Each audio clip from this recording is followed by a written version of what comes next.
इस वीडियो में हम लोग देखेंगे क्लास 7वीं विज्ञान अध्याय 13 मिट्टी। इस वीडियो में हम लोग मिट्टी के सभी प्रश्न उत्तर को देखेंगे। चलिए इस वीडियो को शुरू करते हैं। जैसा कि यहाँ पे अभ्यास का प्रश्न दिया गया है, क्वेश्चन नंबर 1 में यहाँ पे दिया गया है कि सबसे उपयुक्त उत्तर को चुनिए। नंबर 1, जल धारण क्षमता सबसे अधिक होती है। इसका सही उत्तर हो जाएगा ऑप्शन ख, चिकनी मिट्टी में। क्वेश्चन नंबर 2, धान की फसल के उपयुक्त मिट्टी है। इसका सही उत्तर हो जाएगा ऑप्शन ग, चिकनी एवं दोमट मिट्टी। क्वेश्चन नंबर 3 में यहाँ पे दिया गया है कि किस प्रकार की मिट्टी में अंतःस्रावण दर सबसे अधिक होता है। इसका सही उत्तर हो जाएगा ऑप्शन ग, बलुई मिट्टी।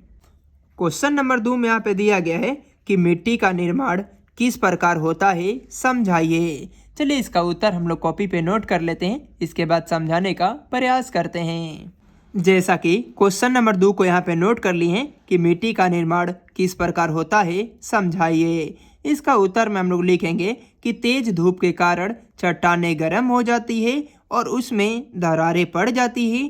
ठंडा या वर्षा होने पर उन चट्टानों में टूटने की प्रक्रिया होती है। इस प्रक्रिया में चट्टानों के अंदर पेड़ पौधों की पत्तियां, मृत सजीवों के अवशेष मिल जाते हैं। पवन, जल और जलवायु की क्रिया से चट्टानों को टूटने से मिट्टी का निर्माण होता है। क्वेश्चन नंबर 2 के बाद 3 नंबर में यहाँ पे दिया गया है कि बलुई मिट्टी, दोमट मिट्टी तथा चिकनी मिट्टी में अंतर बताइए। इसका उत्तर में हम लोग लिखेंगे कि एक साइड बलुई मिट्टी को लिखेंगे, दूसरी साइड दोमट मिट्टी को लिखेंगे और तीसरी साइड में चिकनी मिट्टी को लिखेंगे और बीच में इस तरह रेखा खींच देंगे और तीनों में अंतर लिखना स्टार्ट करेंगे।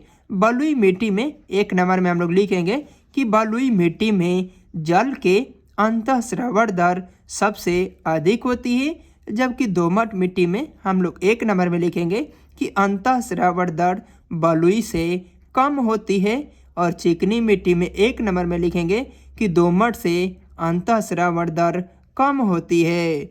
बलुई मिट्टी में हम लोग 2 नंबर में लिखेंगे कि ह्यूमस नहीं होता है, इसमें ह्यूमस की मात्रा नहीं होती है, जबकि दोमट मिट्टी में 2 नंबर में हम लोग लिखेंगे कि ह्यूमस सबसे अधिक होता है, जबकि चिकनी मिट्टी में 2 नंबर में हम लोग लिखेंगे कि ह्यूमस दोमट से कम होता है। बलुई मिट्टी के 3 नंबर में हम लोग लिखेंगे कि मिट्टी में बड़े कणों का अनुपात सबसे अधिक होता है, जबकि दोमट मिट्टी में हम लोग 3 नंबर में लिखेंगे कि बड़े और छोटे कणों का अनुपात बराबर होता है, जबकि चिकनी मिट्टी में हम लोग 3 नंबर में लिखेंगे कि सूक्ष्म कणों का अनुपात अधिक होता है। क्वेश्चन नंबर 4 में यहाँ पे दिया गया है कि अंतःस्रावण दर से आप क्या समझते हैं। इसका उत्तर में हम लोग लिखेंगे कि जिस गति से मिट्टी में जल प्रवेश करता है उसे अंतःस्रावण दर कहते हैं। उदाहरण के लिए एक सूत्र होता है, अंतःस्रावण दर बराबर जल की मात्रा मिलीलीटर में बटे में अंतःस्रावण की अवधि मिनट में होनी चाहिए। क्वेश्चन नंबर 5 में यहाँ पे दिया गया है कि जल धारण क्षमता से क्या अभिप्राय है। अंतःस्रावण दर और जल धारण करने की क्षमता में क्या अंतर है। सबसे पहले हम लोग जल धारण क्षमता से क्या अभिप्राय है इसका हेडिंग देकर यहाँ पे लिख लेंगे। इसके बाद अंतःस्रावण दर और जल धारण करने की क्षमता का अंतर लिखना स्टार्ट करेंगे। चलिए इसका उत्तर में हम लोग लिखेंगे कि जल धारण करने की क्षमता का मतलब है कि मिट्टी में जल को रोक कर रखने की क्षमता। भिन्न भिन्न प्रकार की मिट्टी में यह क्षमता भिन्न भिन्न होती है तथा चिकनी मिट्टी में जल धारण करने की क्षमता सबसे अधिक होती है। इसी में एक और क्वेश्चन पूछा गया था कि अंतःस्रावण दर और जल धारण क्षमता के अंतर स्पष्ट करना है। चलिए इसको भी देख लेते हैं। अंतःस्रावण दर में 1 नंबर में हम लोग लिखेंगे कि मिट्टी में जल अवशोषित अर्थात अंतःस्रावित होने की दर को अंतःस्रावण दर कहते हैं, जबकि जल धारण क्षमता में 1 नंबर में हम लोग लिखेंगे कि मिट्टी में जल को रोककर रखने की क्षमता को जल धारण क्षमता कहते हैं। अंतःस्रावण दर में 2 नंबर में हम लोग लिखेंगे कि अंतःस्रावण की दर की गणना समय के आधार पर की जाती है कि जल धारण क्षमता में 2 नंबर में हम लोग लिखेंगे कि जल धारण करने की क्षमता मिट्टी की प्रकृति पर निर्भर करती है।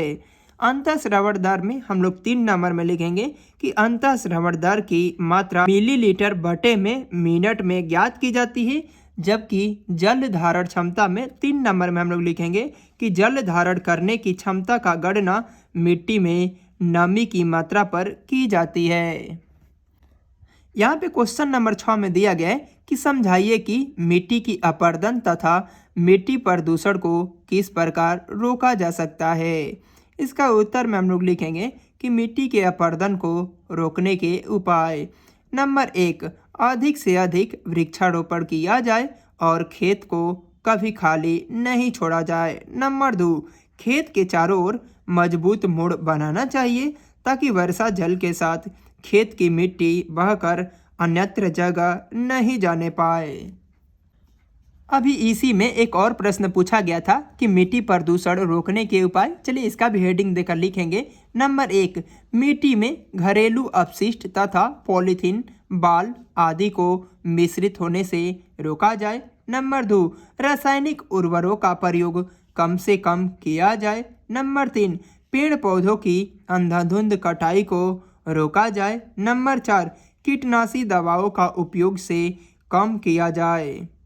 इस प्रकार अध्याय 13 मिट्टी समाप्त होता है। मिलते हैं नेक्स्ट वीडियो में अध्याय 14 पौधों में संवहन के सभी प्रश्न उत्तर के साथ में।